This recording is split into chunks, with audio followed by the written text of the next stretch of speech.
Hello, everyone, and welcome back to the channel. John Owen talks about sports and movies. Thank you for checking out today's video. I always appreciate the support, and let's get into it. So today we're going to do a really fun special video. We're doing Libby. You guys have seen her before. She is now the most featured guest on the channel. Whoop, whoop, whoop, whoop. So Libby thought of this really great idea, and I thought it'd be really fun. So we're going to have our 2023 reading year in review. We're going to have our totals, favorites, least favorites, and more. Make sure you guys like, comment, subscribe so you never miss out on any of the fun. Leave your thoughts down below. What were some of your favorite books you read this year, least favorites, tropes and stuff you like, and all the good little book tropes. All right, but without further ado, we're gonna okay. So Libby, you go first. You give us the rundown. Okay, I'm Libby. Hi again. I have read 52 books this year, I think. My Goodreads messed up, so I'm guessing 52. And then my top genres, oh my god, this is so embarrassing. It is not embarrassing. Is romantasy, romance, literary fiction. Yeah. Yep. And then I'm currently reading the Throne of Glass series and Powerless by Lauren Roberts. Perfect. All right, John, obviously. You guys have seen me before, once or twice. So I read 28 books up to this point. My top genres were fantasy, fiction, romance, and historical nonfiction. And I'm currently reading Mutual Contempt, which details the feud between Robert Kennedy and Lyndon B. Johnson during their political careers. Fun stuff before... What? If I described what I was reading right now, I would sound like a crazy person. Well, if the shoe fits, my friend. Just kidding. Okay. Me too. Okay. All right. So first, we're going to jump into our favorites. All right. So starting at number 10, you start us off. You start us off. Okay. So I've heard a lot about Powerless. She started writing it during the pandemic, and that's when it started getting some steam, and it just came out not too long ago. And I'm reading it on my Kindle. Perfect. And I'm not even done with it, but I think it's going to be in my top 10. And if it's not, then I take it back. Perfect. Well, I am reading, my number 10 was this book called Boyfriend Material. Basically, these two British guys whip up a fake relationship to save their respective lives in different manners. And it's very good. They both are insufferable in really cute ways.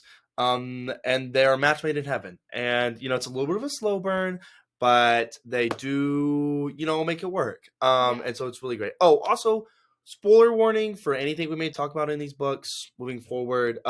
Feel free to talk spoilers, of course. Okay. But just in case, if you want to skip past, just in case, all that good stuff. Okay. All right. Coming in number 9. Happy Place by, oh my god, this book, I read this book at the beginning of the year? I remember this was one of the first. Last spring. Yeah. Like April, May time period, perhaps? Yeah, before I graduated, before I started my master's. This is a smart girl. This book not only delves into romantic relationships, but friendships. And wow, this is a good book. Emily Henry, for me, is moving less of a romance to a women's fiction. And I love, she's probably one of my favorite writers. Absolutely. So coming in at number 9 for me, and I'm not sure why my picture is all the way over to the left like that, but that's cute, is House of Hades, which is the 4th book in the Heroes of Olympus series, which is part of the whole Percy Jackson verse. Just for some context, 15 out of the 28 books I read this year were Percy Jackson related, so it's going to be a very heavy Percy Jackson list. Yes. I read them all for the first time this year, and so it's going to be very heavy, just so you know. But this is my favorite out of the Heroes of Olympus book. Dear God, Annabeth and Percy are literally in hell during this entire book. Actual, legitimate hell. And I love to see fictional characters suffer. It's one of my favorite things of all time. And dear God, they suffer in this book. And of course, the other plot, with the other 7 is all good and stuff too. But those two, those are for lifers. And this book is the definite testament to that. All right, number 8. Out on a Limb. This is the one book I read this year that I was not expecting. I had high hopes for. It has a pregnancy trope, which I'm not typically into, but it was done. That's how you do a pregnancy trope correctly. Nice. That Wonderful. Is how. and I was reading it on vacation, and they are just the cutest couple. It was amazing, like so good. Absolutely. And disability representation. Absolutely. We love representation in this household. We love it. Yeah. It was great. Wonderful. All right, coming in number 8 for me is this book called Mercury Rising. So basically, it's about the very beginnings of the space race between the United States and the Soviet Union, up until we send John Glenn as the first person to orbit the Earth. And it's like a very compelling way to kind of tell. History can be kind of boring, to learn about, but the way that the narrative is structured is almost like a story, as opposed to just like and as opposed to just informative. And of course, when you've got like ginormous powers like the U.S. and the Soviet Union, you get these big personalities like JFK, and the Russian Prime Minister at the time. I don't know how to say his name. I've read like 3 books with him, and I still don't know how to say it. But him during JFK's presidency, John Glenn was a national hero during this time. All the astronauts were, and it was the first nonfiction book I've read since I was like 16, maybe. And it was great. I definitely suggest reading it. All right, number 7. Oh, I actually have this one. Fourth Wing. I probably would have placed this higher for the year. I just read Iron Flame and didn't love it. So this might be affecting where I'm placing this in the top 10. But, I mean, it's just a good romantasy. And, like, I've never read a book with dragons or wyvern in it, and it was, like, a great introduction. And it's super cool. It's, like, dystopian feeling, fantasy, and romance. Enemies to lovers, morally gray men. It's just good. Absolutely. It's just good. If you get to see 2 men fighting in a ring, with dragons, like, I'm in, Absolutely. It was great. At number 7, I'm going to go with Circe by Madeline Miller. This year, I was really into, like, Greek mythology, mythological adaptation, stuff like that. So I ran across Circe, and I read it, and I absolutely blitzed through this book. I really did. It's a really interesting way to adapt several myths. There are a lot of myths that are folded into this, so it's a really Madeline Miller does a great job of picking the complementary parts and kind of mixing them together for a modern audience. Circe is a wonderful protagonist. She is a feminist icon. This book is feminism personified. And in this house, we love feminism until it's time to carry something heavy, and that's when the straight men come in. That ain't for us. Anyways, but yeah, so this book's really great. It wasn't really that long, if I don't remember. Like it wasn't like too long. Maybe like 200, 300 pages.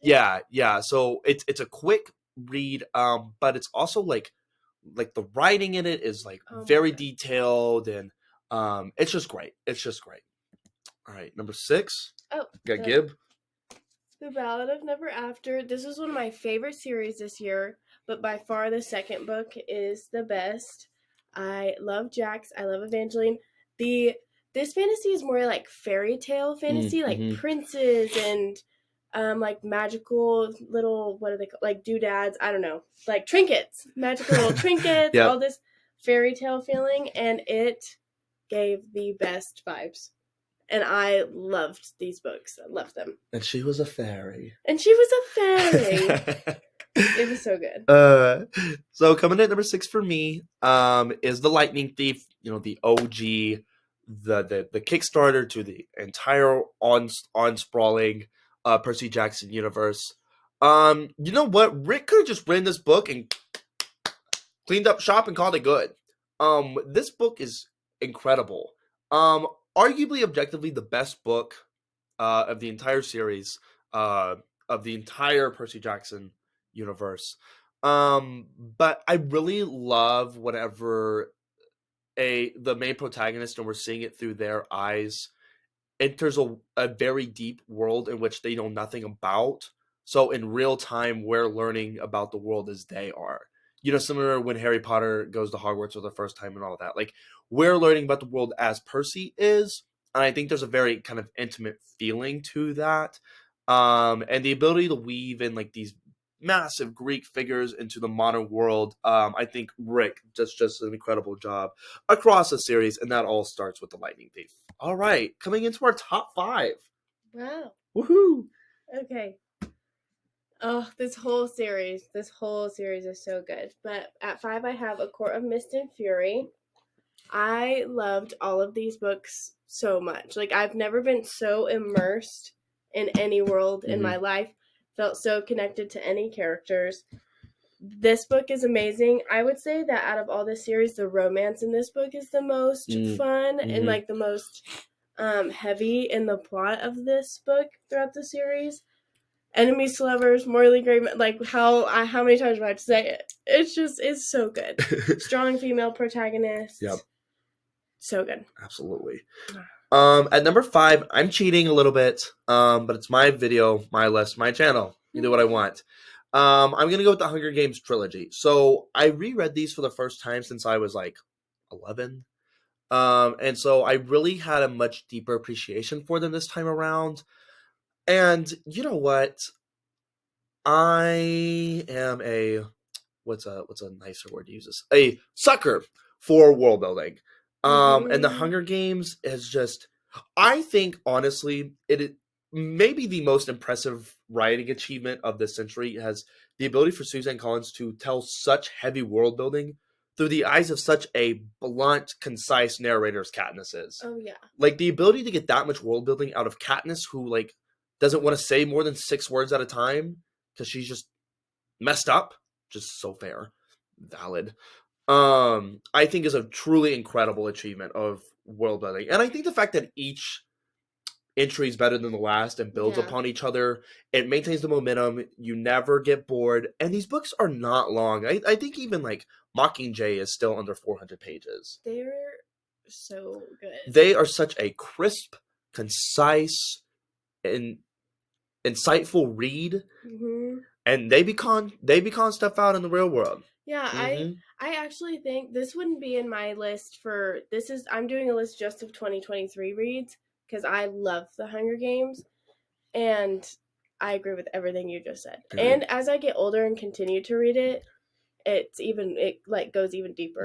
It's so good. All right, number 4. Okay, I'm not even gonna spend much time because it's like this whole series. A Court of Wings and Ruin. It has the same characters, romantasy again. The romance isn't as heavy in this book because it comes after this book. So is this one the first one? It's the second. Okay. This is the third. Okay. Yeah, and so the romance is already developed in this book, so it's not as like heavy, but there's a lot of world building. There's a lot of politics and war, and I'm a nerd for that stuff in fantasy books. Absolutely. So that's why it's at number 4. Absolutely. Yeah. And then for me, I'm gonna have Percy Jackson and the Olympians, or the Last Olympian. This book is wire to wire a battle. It's the Battle of Manhattan, the entire book.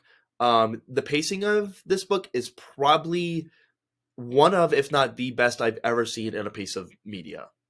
Like legitimately, like it's comparable to like Infinity War level of pacing, you know, where it's nonstop, it's a blitz, but it's never whiplash. You never feel like they're cutting things short or leaving things out or underdeveloping things. And I think it's just an incredible achievement to be able to wrap up all of the threads set forth in the other 4 books while planting the seeds for the future series in the background of a battle. I think it's just really incredible writing. Everyone gets a moment to shine. There's, you know, the very characteristic humor and action and horrific children's deaths that are trademarks of the series. They're all present in this book, and this book wraps up the other 4 books in a beautiful way. One of the best finales ever, one of the best, you know, this, that, whatever you want to categorize it as. The Last Olympian, I would put up against any piece of media. That is a strong sentence. And I mean that. And I truly believe that. And I believe that. Okay, my number 3. We're on number 3. I love this book. It's same series. But this is from a point of view of another character, who is one of my favorite characters of all time, and I loved it so much. It's just a story of like resiliency and grit and really a really like unlikable character turning extremely likable. Good, Yeah, nice. and I was reading this and I was like, is that me? Like that's me. Ah! So good. This whole series is just so good based on the characters. Like Sarah J. Maas did an amazing job creating these characters. Same thing. Romantasy, Morally Gray Men, Enemies to Lovers, we know. We love this. We love those tropes. There seems to be a theme. All right, coming in at number 3 for me is the Song of Achilles. I have never been as emotionally moved by a piece of media my entire life than I was by this book. I sobbed. Yeah. I didn't just cry, tear up, maybe a little simmer down the cheek. Sobbed for 30 minutes. I had to move the book away from me so it didn't get wet. That's how hard I was crying. This book is right up my alley. It's romance, it's history, it's mythology, it's queer. All of my favorite things wrapped up in the one little teensy tiny cutesy book. And this cover is adorable. But I really think that the relationship between Patroclus and Achilles is just so strong and so well done. And their undying bond for each other is just so beautifully written and portrayed that it just really it just like grabs you a little hard and just squeezes it. I did have to knock this, like, as far as like pure emotional highs, this book, like I said, I've never been as moved by a book, but there's some admittedly icky parts to this book. Where I'm like, oh, I didn't like that. But it moves me so much and is so good in all the other parts that it's still getting up at number 3 for me. Fair. All I right, need to read that book. You do. I will have to like front you though for it whenever you do decide to read it. Okay. Oh God. Okay. Number 2, another Emily Henry book, but this is like anytime someone asks me for a book rec, it's this book. It is the best romance. August. Is it August? No, it's August. You read the book, girl.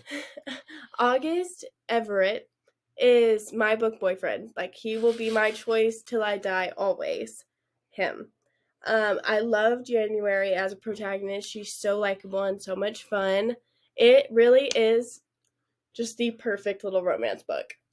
And it's so much deeper than just like I said, Emily Henry kind of rides this line between romance and women's fiction. So there's a lot of deeper themes within this book that Absolutely. I love this book. Bryn has my copy. Period. But, shout out Bryn. But it is so good. Excellent. All right. Coming in number 2 for me is Red, White, and Royal Blue, which took the world by storm this year because of a adaptation of it. But the book itself I read in basically one sitting. I started at work and I was like, oh, maybe I shouldn't be reading this at work. So then when I should not have been reading that at work. No, but I didn't know that quite yet. So then when I got home that day, I was like, you know what? Homework, friends, obligations, responsibilities. Nah. So I read 300 pages in one sitting of it. The book's not even 400, so I'll let you do the math. Sorry, I'm like all up in your grill. I apologize. Anyways, but similar to Song of Achilles, the relationship between Alex and Henry is just so well developed and so sweet. Don't start scratching your head yet. Don't start that yet. Libby and I got a point of contention later in the video, but we'll get there. Anyways. So I love their relationship. I also love like the side characters. They're very witty. They're very funny. Set against the political drawback of a presidential election also adds a lot of intrigue. And so there's a lot of layers to this book outside of just their romance, which is great. And of course is the core and the baseline. But all the other storylines are going on as well. Really, really pull this book together for me. And is why it checks in at number 2. All right, coming in number 1. Before we go, do you want to maybe throw a couple honorable mentions just verbally? No, I think my order is right. I mean, absolutely, girl. It's your opinion. I mean, like, not for number one, no. No, just like some books that didn't make the top 10. Oh, I'm sorry. got it. No, I'm sorry. that's okay. Yes. I was like, I think my number one is my number one. Evelyn Hugo, Daisy Jones and the 6 Mhm. both Taylor Jenkins Reid books. Let me look up there. Divergent, Hunger Games, Always. Of course. Oh, Lessons in Chemistry. That was a good. Oh yeah, you good, did like that good one. book. You did like that one. It caught me by surprise, but it was a good book. Yeah, that's all I can think of right now. Perfect. For me, for some honorable mentions, I would have to go with The Sun and the Star, the new Nico D'Angelo, like Percy Jackson book that came out this year. What about Ballads of Songbirds and Snakes? Oh yes. Ballads of Songbirds and Snakes, of course. Really like that book. Make sure you go watch my movie review as well. Yeah, those are probably what I would put as my honorable mentions. All right, coming in at number one, the Big Kahuna for the year 2023. I put her on. Wait, I'm gonna jump in real quick. I put her on. Yeah. Because I read Son of Achilles, and then I loved it so much. Then I was like, oh, what else has Madeline Miller wrote? And then I read Cersei. I was like, oh my god! And I was like, Libby, my feminist queen. I was like, she's gonna love this book. So I've been berating her to read this for a long time now. Now here we are. I cannot say enough good things about this book. Like, you really did. You ding ding ding ding. You know, the writing gives Sylvia Plath like very poetic, very lyrical, very like gorgeous writing to describe a very gorgeous setting. I've never read any Greek mythology. I know nothing about Greek mythology, and this was an incredible book. Cersei is probably my second favorite protagonist of this year. Wow. Yeah. And wow. She does some crazy stuff, and she's wild. Yeah. One thing Cersei's not gonna do, she ain't gonna play. She does not. Cersei stands on business. Yeah. All right. Does. Yeah. Absolutely. But this really has opened like the doors to so many Greek mythology books that I haven't read yet, and Cersei has like a place in my heart. I think about it probably every single day. I think of Cersei for some reason. Period. It's a gorgeous, gorgeous book. All right, and for me, this is so nerdy, but oh, that's fine. I'll just cut that out. And then for me, my number one is President Kitty: Profile of Power. And so it is a compilation of testimonies, interviews, files, this and that, of President Kennedy's presidency. It's like a day-by-day recounting of what he did in the Oval Office every day. And I think what really makes this book great is kind of three-pronged. So you've got the just insane amount of detail that this book possesses. When I say like it's like November 2nd, it's like starts from the jump, and it moves forward, 5 or 6 days at a time.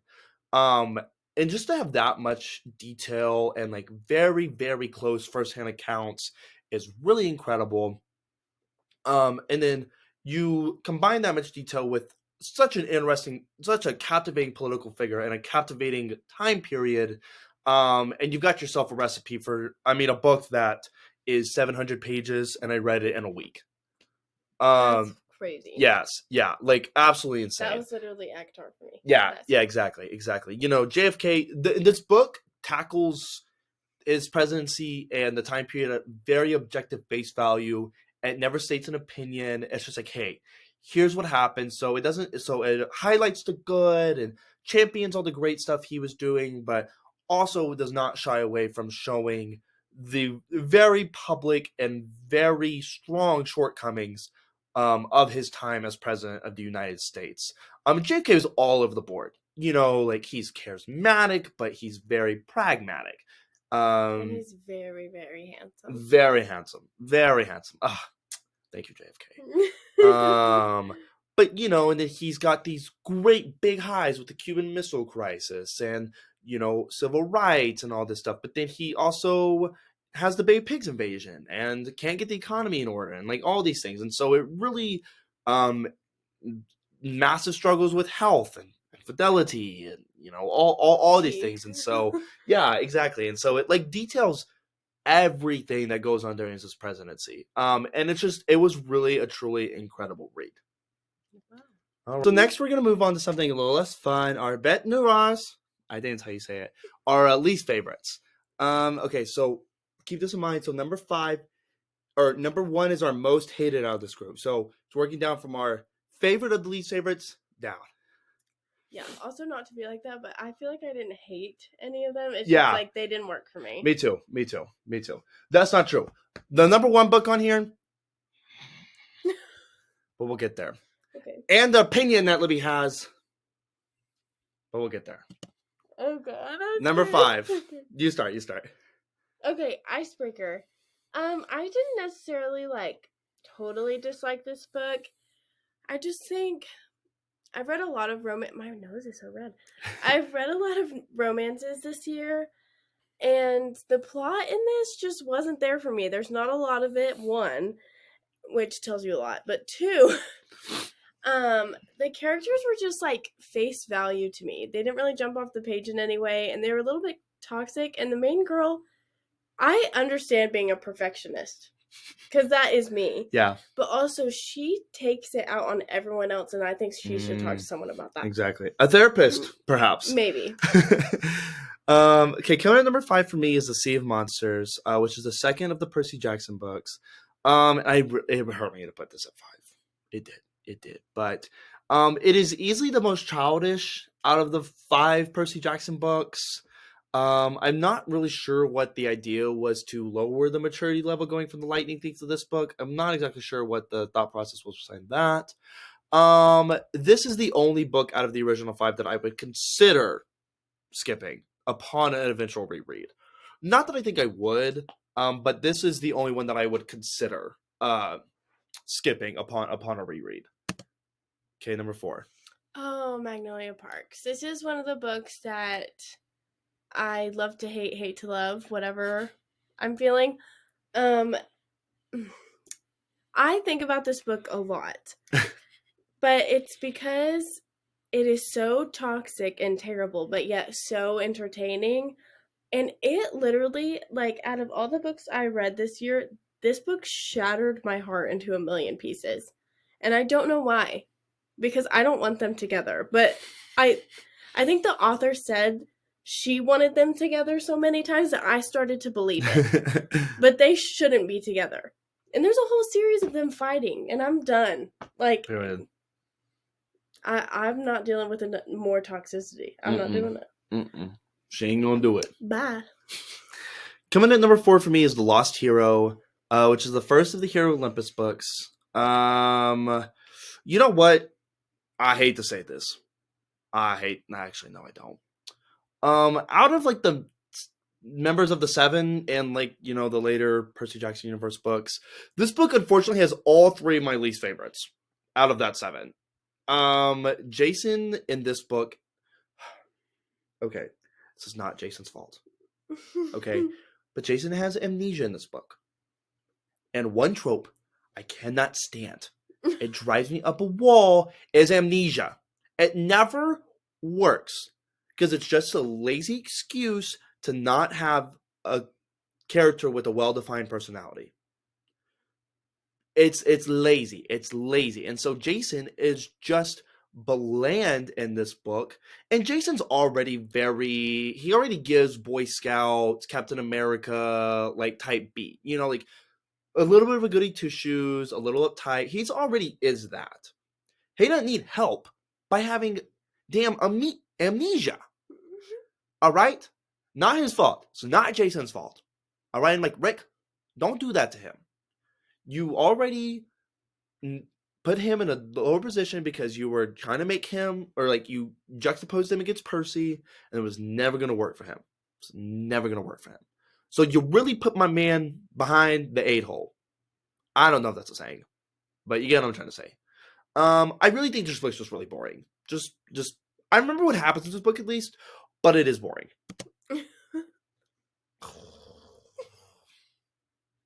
I can't believe it. I am stunned. I don't understand this opinion. I just have to adamantly, vehemently disagree. And that's fair. Just go ahead. Just go ahead. No, No, I'm afraid. No, I love to mess with Libby about this. Your Okay. your opinion is completely valid. I genuinely. Okay, here are my why I didn't love it. Okay. Alex annoyed. Can I? Marginally. Alex annoyed the crap out of me. Yeah. Like, he's whiny, and I don't do whiny. No whining. I sound like a mother, but seriously, stop whining. Like, we get it, okay? Anyway, sorry. I'm getting angry, too. You can get angry. We don't like these books, remember? True. I thought for Alex not being out and not fully knowing that he was bisexual, right? Their relationship moved so quickly. Not as fast as it does in the movie, though. That's true. Oh my god. But it was so fast that I was like, I need more character growth for Alex before we can hop into this. Like, I needed more from his character before I was, like, in it. Does that make sense? Yeah. And then that's really it. I didn't really love any of the characters in this book besides Henry. Henry's my favorite too. But you also didn't finish it. I did finish it. You did finish it. I did finish it. Oh, girl, I thought you didn't finish it. No, My bad. girl, I did. I didn't love it. That's fair. I stopped tabbing it because I got That's upset. true. That's true. Well, Libby's just wrong, but that's okay. We have to be wrong sometimes. Libby's an angel, but she's wrong on this. I'm just kidding. All opinions are valid. But I still tried it. You did, and I give her full props. I don't care. I'm just messing with her. Number 3. I'm gonna be real quick. I don't remember what happened in this book. Just straight up. There were a few books in this Trials of Apollo series that I found very unforgettable. That I found very forgettable. The only part I like vividly remember in this book is like, Raina rejecting Apollo, which was funny, and then Frank avenges Jason's death. The other parts are memorable, but that's literally all I remember from the book. Okay, number 2. Oh my god, this is kind of the same thing. 1, I don't remember anything about this book, and 2, this book was like if you combined like Greek mythology, like traditional Greek mythology, with like modern day. And I get Percy Jackson like fighting stuff, but this one was just bad. It was terrible, really. It was bad. Like, Hades in this book is like the owner of a nightclub, and I'm like, that's like he's a god. Like, that's sleazy, you know? Right? Isn't Hades a god in Greek mythology? Yeah. I'm like, bro, get your money up. And Persephone, she's annoying. She's annoying. Period. Is what she is. Period. She has no self-confidence. I'm like, girl, stand up.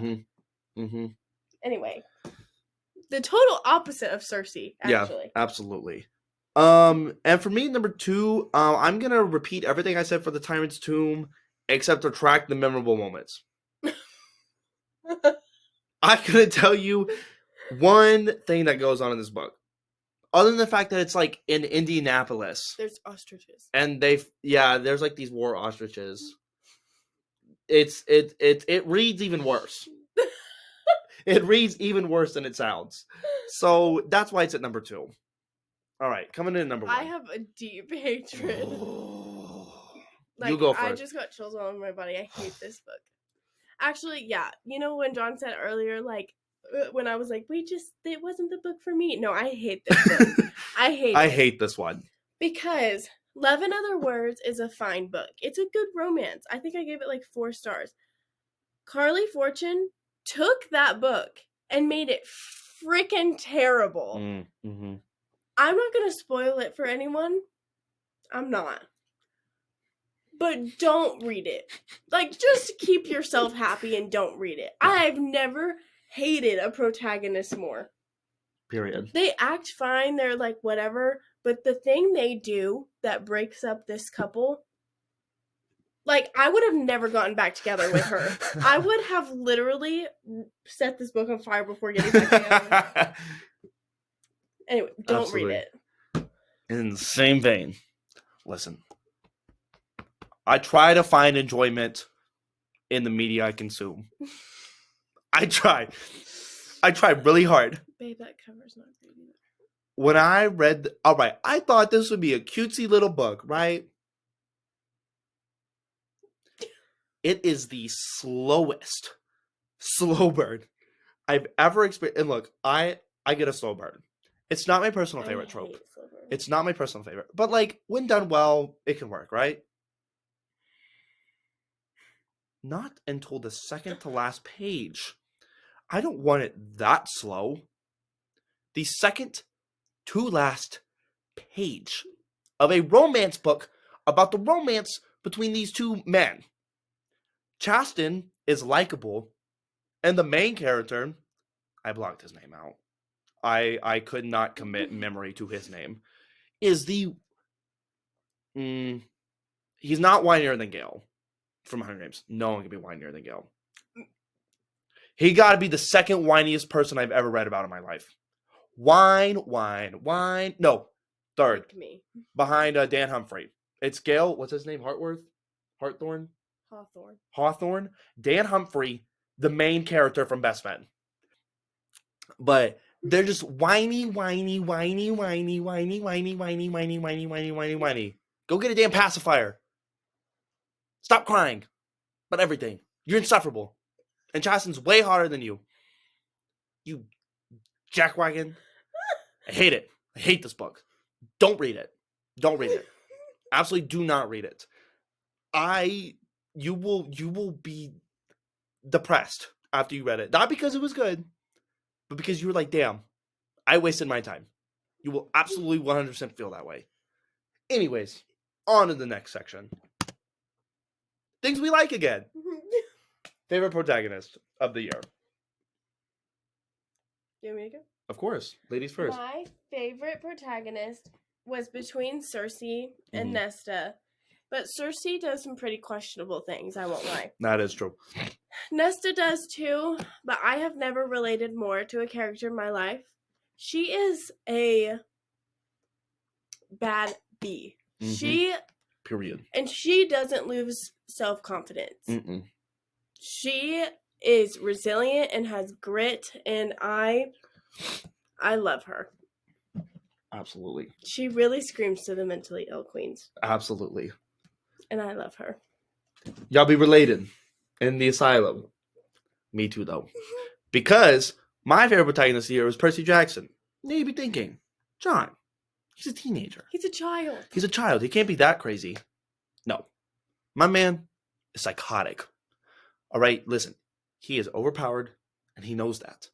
And his kill count is through the roof. I'm talking hundreds of thousands of creatures slain by him.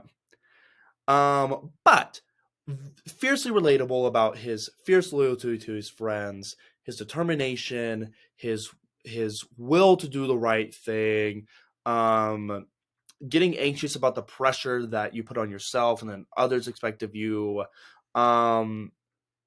Very witty, very funny, very relatable.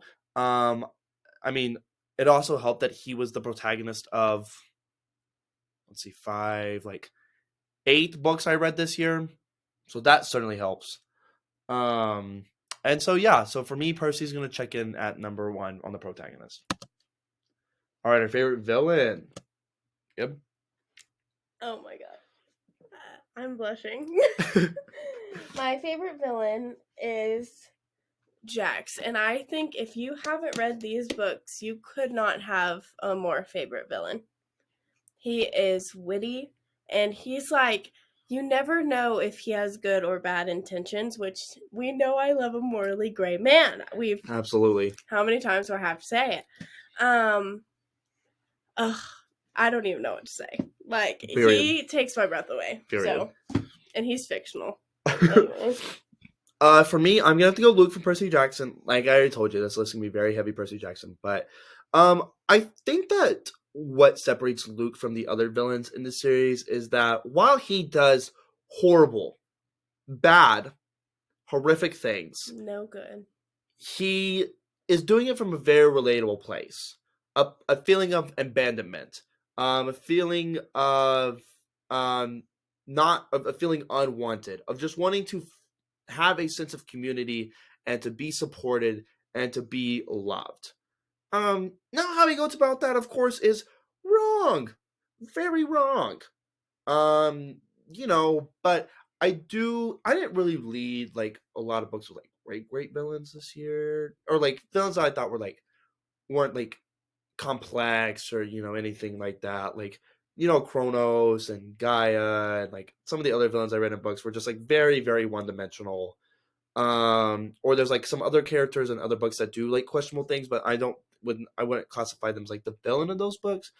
So for me, Luke's gonna check it at number 1. All right, our favorite couple.